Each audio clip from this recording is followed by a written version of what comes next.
Let's rank all 16 Big 12 coaches. It's almost June. I'm going through my coaching rankings now. I did SEC. I just got finished with the Big 10 yesterday, and that needs to be edited and stuff. But let's jump to the Big 12, and then I'll have the ACC and all of the G5 conferences, and should be fun. Coming in last place, Kenny Dillingham at Arizona State, one of the new teams in the Big 12. He's only been a head coach for 1 year. Last year was his first year. This year will be his second year. And they were abysmal last season at Arizona State. 3-9, weren't competitive in many games. Their only wins were Southern Utah, Washington State, UCLA late in the season. They were competitive in the Washington game, which was shocking to most people, shocking to me for sure. And it was just rough. Up and down quarterback play. Hopefully that'll change this year. I think Kenny Dillingham has his guy in Sam Leavitt, the Michigan State transfer. Also, running back Cam Scatterbo should be really good for them like he was last season. Number 15, and this can make some people mad, Deion Sanders at Colorado. Deion's coming off his first season as a head coach at the FBS level, was at Jackson State at the FCS level for a few years, won 2-time SWAC Coach of the Year there.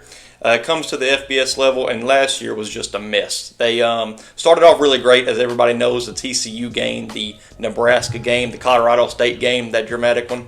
They got another win late in the season against Arizona State, and they finished 4-8.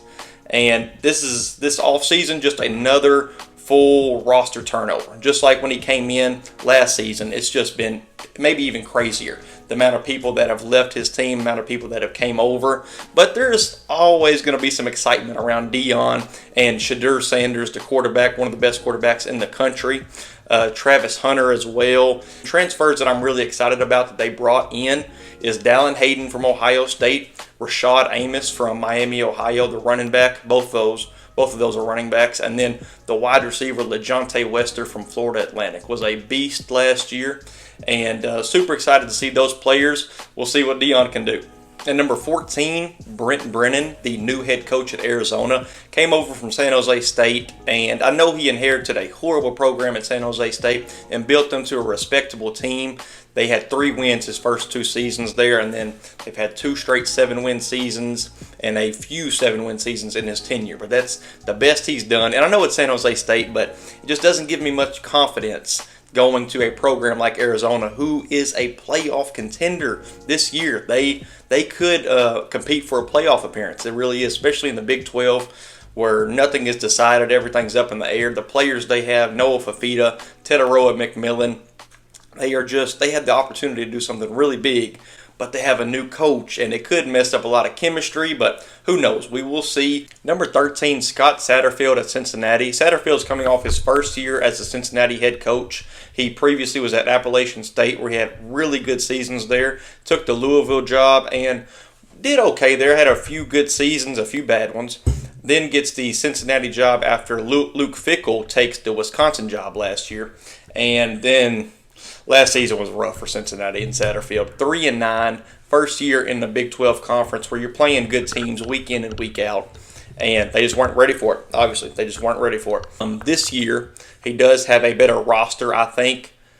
Quarterback play for sure. Emory Jones was the quarterback last year. This year he'll have Brendan Sorsby from Indiana. Pretty good quarterback at Indiana.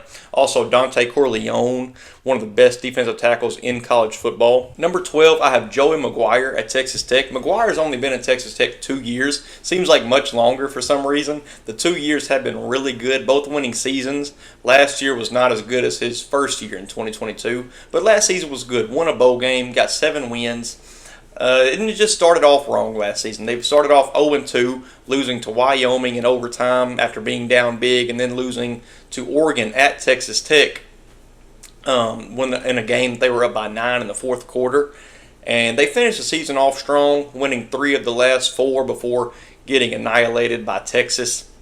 But last season they dealt with quarterback inconsistencies with Tyler Shuck and injury problems, but Baron Morton stepped in, and he was really good for them in the times he stepped in, and he'll be the starter this season. Also, running back Taj Brooks, one of the best running backs in the country, and I feel like I say that a lot, but this guy's easily top 5, top 8 running backs in the country. They get Jalen Conyers, tight end from Arizona State, to come over to help out Baron Morton.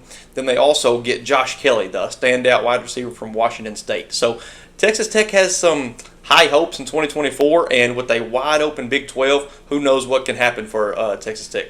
Number 11, I have Dave Aranda at Baylor. Aranda's been a head coach for 4 years at Baylor. 5 years will be this coming up 2024 season. He's only had one winning season, and for a lot of coaches, they would be already gone, but his one winning season was the Big 12 title in 2021.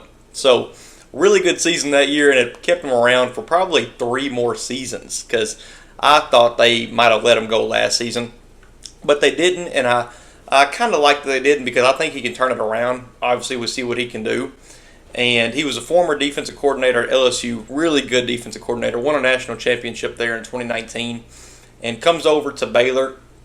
And this year, they don't have Blake Shapen anymore. They don't have a big quarterback issue. They have DeQuan Finn from Toledo, MAC Player of the Year, just a beast. He's going to be so fun for Baylor fans to watch and the whole country if you don't know too much about him. Number 10, Neil Brown at West Virginia. Much like Dave Aranda, almost being fired last season, Neil Brown was almost fired at the end of 2022 when they had a 5-7 season, pretty disappointing. West Virginia does not go that route. They bring him back, and then last season he has his breakthrough season, 9-4. Really good year for West Virginia. This was a guy that was formerly at Troy and had a few 10-win seasons at Troy, and then got the West Virginia job. He's been there 5 years. This year will be his 6th year at West Virginia. So I really like Neil Brown. This season, they have Garrett Green back at quarterback. Really underrated quarterback. Might be the most underrated quarterback in the nation. He was so good last year on the ground throwing, and many people didn't see that. But this year, people will see that. Plus, that Week 1 game against Penn State, all eyes are going to be on that, I think. Number 9, I have Matt Campbell at Iowa State. Campbell's been around for a minute. I didn't know he's been a head coach for 14 years. That's surprising to me. He's been at Iowa State for 9 years now this coming season. Before that, he was at Toledo, where he had some really good seasons there, a couple of 9-win seasons there. Comes to Iowa State and just wins, man, just wins. After his first season, had 2 back-to-back 8-win seasons. Then in 2020, that's the year they finished with 9 wins. Went to the Big 12 title game against Oklahoma and Spencer Rattler. This coming up season, they have Rocco Beck back at quarterback, who is so fun to watch. He really is. I think the national media will know who he is this year. They get their wide receivers back in Jalen Noel and Jaden Higgins, who combined for almost 1,800 yards last season in the air. So there's a lot of excitement at Iowa State. I know that I've said that about a lot of teams, but the Big 12 is just that wide open, man. So a lot of excitement for Iowa State. I think they'll be really good. If this is your first time seeing us, follow us on TikTok at 3andoutcfb and on Twitter at 3andout_CFB. Trying to grow both of those profiles. We post daily on both of them. At number 8, Kalani Sitake at BYU. Sitake has been there 9 seasons, had some really good years, some 11-win seasons, a 10-win season. And last year was one of his only losing seasons at BYU when BYU came over to the Big 12 the first time, and it was ugly. It was really ugly in some stretches. Started off 5-2 and thought there was a chance this team could at least make a bowl game, but they ended up losing the last 5, and most of those games were ugly. Lost to TCU 44-11, lost to Texas 35-6, to West Virginia 37-7, Iowa State 45-13, lost the Oklahoma game really close, a game they probably should have won. Oklahoma had its backup quarterback in though, and then Oklahoma State, a game they definitely should have won. They were up 18 at one point, ended up losing in double overtime after a fumble. But Sitake is a good coach. I've just mentioned he's had some really good teams, and this year they have to rebuild and they have to go in a different direction with quarterback. They get Gary Bohannon as a starter. Him and Jake Retzlaff are battling it out right now, but I actually played against Bohannon in high school, and he was just a man amongst boys. Man, he was a freak. Also, they get some good receivers coming back. They get Tyler Batty on the defensive line, should be good. So I think BYU can bounce back under Sitake. Number 7, Willie Fritz at Houston. New head coach at Houston. This will be his first year there. He's formerly at Georgia Southern his first 2 years as a head coach and won 9 games in both years at Georgia Southern. Then went to Tulane and had some mediocre years, but steadily building. And then these last 2 years at Tulane, they were a force in the G5. 12 wins in both seasons. And man, he comes over to Houston with some momentum behind him. Houston, the team itself, does not have a lot of talent. They did not have a good season last year. Donovan Smith is still the starter as of right now. They did pick up Zion Chris from Louisiana Lafayette, I think, and he should be eyeing for that quarterback spot. So it'll be a battle for them. It has been a battle over spring. They did lose some key players in the portal. Matthew Golden, their leading receiver, Sam Brown. They did pick up some pieces in the portal, like the quarterback I just mentioned, and Mekhi Muse from Georgia. So we'll see what Houston has in store for 2024. At number 6, I have Sonny Dykes at TCU. It feels weird having him this low considering what he just did 2 years ago. He's been in a lot of places. Louisiana Tech was his first stop. Had some pretty good years at Louisiana Tech. Got the California job, and it didn't go so well there. Had one winning season out of his 4 or 5 there. Got the SMU job and stayed there for a while and had some really good seasons at the end of it. Got the TCU job and went straight to the national championship in his first year there. Just insane. Went undefeated to the Big 12 championship game, beat Michigan in a heck of a semifinal game, and we all know what happened against Georgia in the national championship. And last year was just a down-to-earth, a bounce-back year for TCU, a team that went 5-7 in 2021, went to the national championship, and then again 5-7 last year. And this year they have quarterback Josh Hoover. They lost Chandler Morris to the portal. They picked up Eric McAllister in the portal, a good wide receiver from Boise State. Also, Devian Deal, a defensive back from Tulane, should be phenomenal for them. They did lose Dominic Williams, a defensive lineman, to Oklahoma just recently. Big piece for Oklahoma. And we'll see if TCU can bounce back. At number 5, I have Lance Leipold at Kansas. And you talk about a program builder, man. Was at Buffalo before Kansas and was there 6 years and just built that program from nothing. Same thing with Kansas. We all know how bad Kansas was before Lance Leipold gets there. And then he gets there and goes 6-6 last year, loses the bowl game to Arkansas. And then this year, they win 9 games with a, you could say backup quarterback. Jason Bean was as good as a starter, as good as you can ask for in Jason Bean. And now they get the quarterback they should have had the previous 2 years, but he's been out with injury, and that is Jalen Daniels, a Heisman caliber quarterback if he can stay healthy. The speed is ridiculous, the accuracy is really good, and the throwing power is really good as well. They also get Devin Neal, one of the best running backs in the Big 12 for sure, a top 10, top 15 running back in the whole country. They get him back for another season. Lawrence Arnold, a top wide receiver, comes back. Also, right guard Michael Ford, one of the best right guards in the country. And on the defensive side, they have Kobe Bryant at cornerback. He comes back for another year. They picked up Devin Dye in the portal from Utah. So Kansas, it's going to be crazy to hear this. They have a shot to win the Big 12 and go to the playoff in 2024. And I'm standing by that. At number 4, Gus Malzahn at UCF. And talk about crazy things to say like I just said about Kansas. UCF has an absolute shot to win the Big 12 and make the playoff. It's crazy to say, I know, but they really do. Gus Malzahn comes from Springdale, Arkansas, was the head coach there, just 2 or 3 hours away from where I'm at right now. Gets the Arkansas State job, wins 9 games there. Goes to Auburn, was on the verge of being a national champion coach, and just went right through his hands. They were up 18 and lost to Jameis Winston in Florida State.